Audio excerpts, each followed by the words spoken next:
मंजिलें क्या है, रास्ता क्या है, हौसला है तो फासला क्या है। जय हिंद मेरे बच्चों, मेरे भविष्य के फौजियों और इस देश के होनहार क्रांतिकारियों। मेरे बच्चों, आज हम लोग एक ऐसे बच्चे से जुड़ने वाले हैं जिसको अपने हुनर के और अपनी मेहनत के दम पर आज एयरफोर्स में फाइनल सिलेक्शन ले लिया है।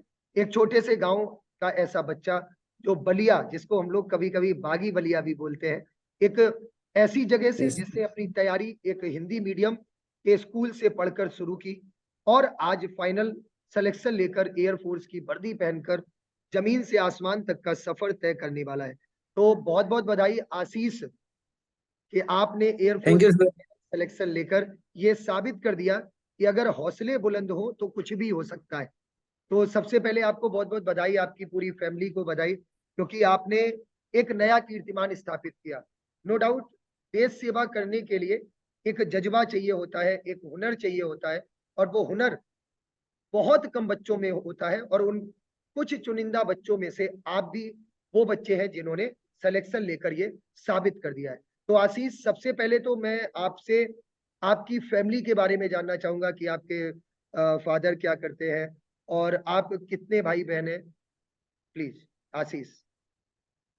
सर मेरे भाई बहन 4 हैं। और मेरे पापा जो हैं वो वैन चलाते हैं स्कूल में, सीबीएसई बोर्ड की स्कूल है पास ही में, उसी में वैन चलाते हैं सर। तो आशीष, एक बात और है कि जैसे आपका कोई भी डिफेंस बैकग्राउंड नहीं है, तो आपके नो अंदर सर। डिफेंस कैसे आपने ये डिफेंस क्यों ही चुना कि मुझे एयरफोर्स में जाना है। और कुछ बच्चों के अंदर आज के सिनेरियो को अगर हम देखें तो एक डाउट और रहता है कि सर अग्निवीर 4 साल का है। आप इस बारे में क्या सोचते हैं, आप इसके बारे में क्या कहना चाहिए। सर ये अग्निवीर जो 4 साल का है, ये कोई बहुत बड़ा इशू नहीं है। मतलब 4 साल आप सर्व करने के बाद गवर्नमेंट आपको और भी मौका देती है, मतलब जैसे कि और रेलवे एग्जामों में छूट मिलता है। और इसमें 50% अब तो हो गया है कि परमानेंट हो सकते हैं आप। मतलब ये कोई बड़ी दिक्कत नहीं है। चार बिल्कुल साल भी बहुत अच्छे से आप कर बिल्कुल, सकते मतलब हैं। देश सेवा करने का मुझे लगता है, अगर आपको एक दिन का भी मौका मिले, वर्दी पहनने का मौका मिले, तो मुझे लगता है ये भी एक बहुत बड़ी बात है।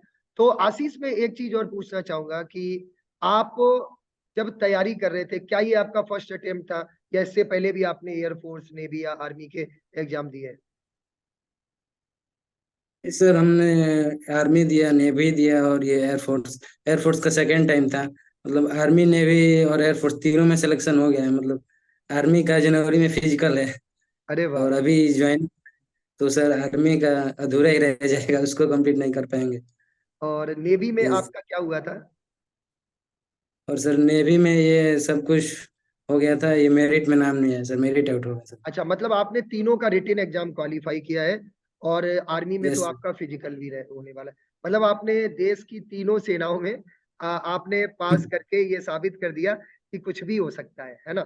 अच्छा आशीष, एक यस। बात मैं आपसे और पूछना चाहूंगा, जैसे बच्चों के अंदर एक बहुत बड़ा एक्साइटमेंट होता है, या वो ये जानना चाहते हैं कि अगर आप आर्मी या एयरफोर्स नेवी की तैयारी करते हैं तो कम से कम कितने महीनों का समय होना चाहिए जिससे कि आपकी तैयारी बेहतर हो सके।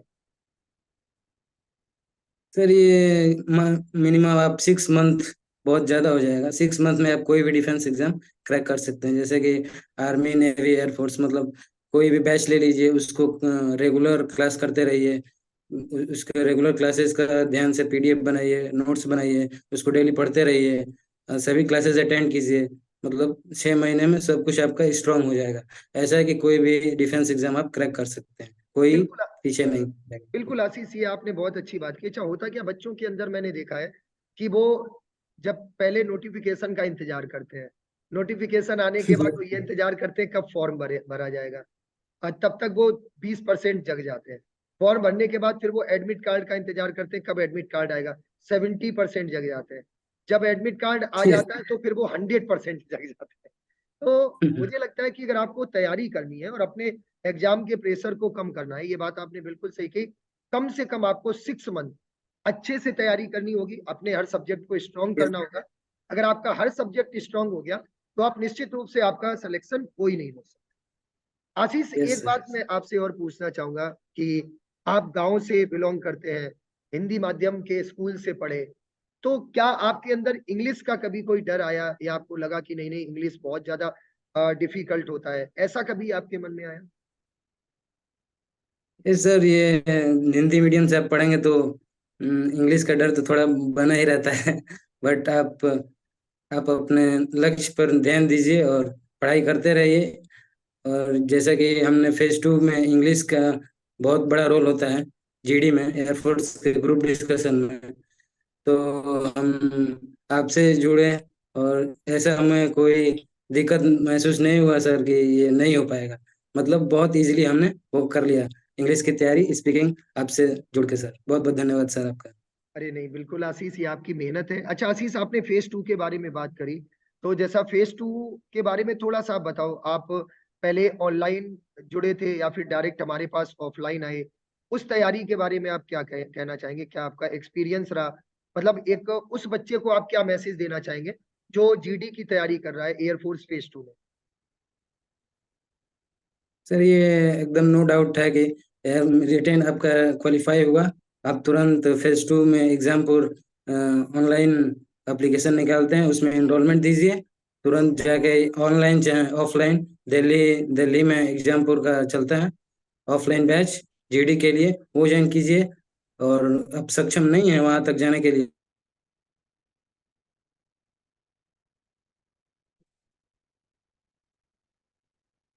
बिल्कुल आशीष, मुझे लगता है कि सबसे जरूरी होता है कि आपकी मेहनत, और आप अगर मेहनत करते रहते हैं तो नो डाउट आप एक दिन अपनी मंजिल तक जरूर पहुंच जाते हैं। आशीष, मुझे लगता है एक चीज मैं आपसे और पूछना चाहूंगा। उन सभी बच्चों को आप क्या मैसेज देना चाहोगे जो बच्चे डिफेंस की तैयारी कर रहे हैं, या उनको एयरफोर्स फेज 2 के लिए आप क्या मैसेज देना चाहोगे? सेकेंड थिंग कि आपका क्या मानना है कि फिजिकल की तैयारी, पहले तो मैं आपसे फिजिकल के बारे में पूछना चाहूंगा कि फिजिकल की तैयारी के लिए कितने दिन आपको देने चाहिए और किस तरह से आपने तैयारी की? सर फिजिकल की तैयारी तो हमने 1 महीने में की थी सर। रिटेन एग्जाम क्वालिफाई हुआ, फिर डेली रनिंग करते थे ग्राउंड पे जाके, और डेली एक्सरसाइज वगैरह, सीटअप पुशअप ये सब करते थे। फिजिकल आराम से निकल जाएगा सर 1 महीने में एकदम तैयारी करके। बिल्कुल। तो आशीष, थैंक यू सो मच जुड़ने के लिए। लास्ट एक प्रश्न और मैं आपसे पूछना चाहूंगा कि आपके लिए सबसे जो कठिन दौर था वो कौन सा रहा, रिटेन एग्जाम या फिर फेज 2? नहीं सर, फेज 2 तो एकदम इजी है। रिटेन एग्जाम में थोड़ा टाइम लगता है, मतलब 6 मंथ आपको पढ़ाई करना पड़ता है। मतलब डिस्ट्रैक्शन नहीं होना चाहिए एकदम। आपको बैच लिए हैं तो एकदम पढ़ते रहिए आप। इधर उधर मत देखिए, एक ही चैनल से एक ही जगह से पढ़ाई कीजिए आप। और एकदम हमारा इशू है कि आप एग्जाम पूर्व को दीजिए, मैंडेटरी उसको फॉलो कीजिए, आप जरूर सफल हो जाएंगे। और हमारा एक सर मैसेज है सभी बच्चों को कि एकदम आप लोग बिल्कुल भी टेंशन ना लें। आपको डिफेंस एग्जाम की तैयारी करनी है, आप निडर होके एग्जामपुर से जुड़िए। एकदम आपका फाइनल सिलेक्शन होगा। और आप जैसे आज मैं इंटरव्यू दे रहा हूँ, एक दिन आप भी देंगे, बिल्कुल बिल्कुल जैसे Ashish, thank you Satdev so sir much. के साथ। Thank you so much Ashish, thank you so much इतना सारा, इतने प्रीसियस वर्ड्स बोलने के लिए। और नो डाउट अगर आप तैयारी करते हैं, मेहनत करते हैं, तो एक दिन आप जरूर सफल होते हैं। और सफलता का एकमात्र ही विकल्प है, वो है आपकी मेहनत, आपकी ईमानदारी, आपकी लगन और आपका धैर्य। तो आशीष, थैंक यू सो मच फिर से एक बार, और आपको और आपके पूरे परिवार को, आपके माता पिता को, सबको बहुत बहुत बधाई। और जल्दी से आप वर्दी पहनकर और देश सेवा करने के लिए तैयार रहिए, सर आगे भी बढ़ते रहिए। आपको आगे भी मौके मिलेंगे, आप उसमें ऑफिसर भी बन सकते हैं, आगे एसएसबी दे सकते हैं, बहुत सारी अपॉर्चुनिटी मिलने वाली है। तो उनको भी मत छोड़िएगा, लगे रहिए और जुड़े रहिए। उन सभी बच्चों को भी मेरा एक मैसेज है कि आप भी बन सकते हैं आशीष। मैं हर एक एपिसोड में एक ही बात कहता हूं कि मेहनत अगर आप करते हैं और मेहनत अगर आपने बहुत शिद्दत से की है, तो एक दिन सफलता आप पर जरूर फिदा हो जाती है। तो आज के लिए बस इतना ही। और Ashish, thank you so much. बहुत जल्द मिलते हैं और God bless you. Thank you so much. Thank you sir, आ रहे हैं सर मिलने आपसे दिल्ली में। बिल्कुल बिल्कुल बिल्कुल आशीष, मिलते हैं, जल्दी मिलते हैं ना। Thank you.